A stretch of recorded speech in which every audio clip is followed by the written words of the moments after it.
எல்லாத்துக்கும் வணக்கம். விக்ரம் வேதா. இந்த படம் வந்து கொஞ்சம் கூட நம்மளோட கம்ஃபர்ட் ஜோன்லேருந்து வெளியே போய் பண்ணுன்னு சொல்ல முடியாது. பிகாஸ் ஏன்னா ஜென்ரலாக டேட்ஸ் மேனேஜர் அவங்க கேட்பாங்க. இதில் வந்து புஷ்கர் காயத்ரி மேடமே கேட்பாங்க, கூப்பிட்டு நீங்கள் எப்போ ஃப்ரீயாக இருக்கீங்க அப்படின்னு கேட்பாங்க. சரி, நம்ம எதுவும் மீட் பண்ணுறதுக்காக கேட்குறாங்களாட்டு அப்படின்னா, இல்லை ஷூட்டிங் எப்போ வச்சுக்கலாம் அப்படின்னு சொல்லிட்டு அந்த நம்ம என்ன இல்லை இப்போது நான் ஃப்ரீ தாங்க அப்படின்னு சொன்னால், இல்லை நீங்கள் எப்போ ஃப்ரீயாக இருக்கீங்களோ சொல்லுங்கள், அந்த இதில் ஷூட் வச்சுக்கலாம்.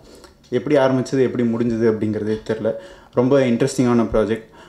மாடி சார் அண்ட் விஜய் சேதுனா கற்றுக்கிறதுக்கு நிறையா இருக்குன்னு சொல்லுவாங்கள்ல. இந்த படம் பண்ணாமல் இருந்திருந்தால் ஒரு சீனோட பெர்ஸ்பெக்டிவை வேறு ஆங்கிளில் யோசிக்கலாம் அப்படிங்கிறது தெரியாமல் போயிருக்கும். ஒரே மோனோட்டனஸாக இருந்திருக்கும் அப்படின்னு ஒரு ஃபீல் இருந்தது. ஸ்ரத்தா அண்ட் வரு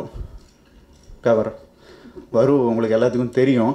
இந்த செட்டுக்கு போகிறப்பவும் நானும் அப்படி தான் இருந்தேன்.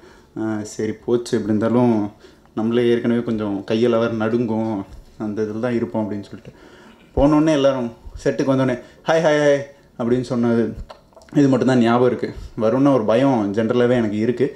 இந்த படம் வந்து அந்த இதை பிரேக் பண்ணுச்சுன்னு சொல்லலாம். கீழே டிஸ்க்ளைமர் போடணுன்னு நினைக்கிறேன் படத்தில் வரலட்சுமி அவங்க தான் சொல்லிட்டு. ஏன்னா இப்போ இருக்கிறக்கும் அப்போ இருக்கிறக்கும் வித்தியாசமே தெரியல. அப்படியே நடந்து போயிட்டு இருந்தாங்க, நான் வேறு யாரோ போகிறாங்களாட்டிருக்கு அப்படின்னு சொல்லி விட்டுட்டேன். உள்ளே வந்ததுக்கப்புறமே எல்லாம் தெரிஞ்சு ஒயிட் ட்ரெஸ் அவங்கன்னு. தென் சசிகாந்த் சார் அநேகமாக இந்த ப்ராஜெக்டில் இருக்க இந்த சீன்ஸில் இருக்க டயலாக்ஸ் எல்லாமே அவருக்கு தெரியும்னு நினைக்கிறேன். ஏன்னா என்னோடய சீனில் வந்து இந்த டைலாக் வந்து இந்த மாதிரி அப்படின்லாம் கூட சொல்லியிருக்காரு. ஸோ பயங்கர இன்வால்வ்டாக எல்லாருமே இருந்த project. I'm so happy to be a part of this team. Thank you. And மறந்துட்டேன், சாம் மியூசிக் டைரக்டர். இந்த படம் ட்ரெய்லர் ரிலீஸ் ஆனதுக்கப்புறமேல் வந்து ஃபோன் பண்ணி, யார் அந்த மியூசிக் டைரக்டரு, இதுதான் எங்களுக்கு நிறைய பேர் கேட்ட கேள்வி. சூப்பராக இருந்தது பிரதர், ரொம்ப நல்லா இருந்துச்சு. அடுத்து தம்பி எல்லாம் மனசில் வச்சுக்கோங்க. அடுத்து நம்ம டேட் கேட்க வரப்போ இப்போ பிட்டு வச்சிடணும். தேங்க்யூ. இந்த படம் சப்போர்ட் பண்ணுங்கள். தேங்க்யூ.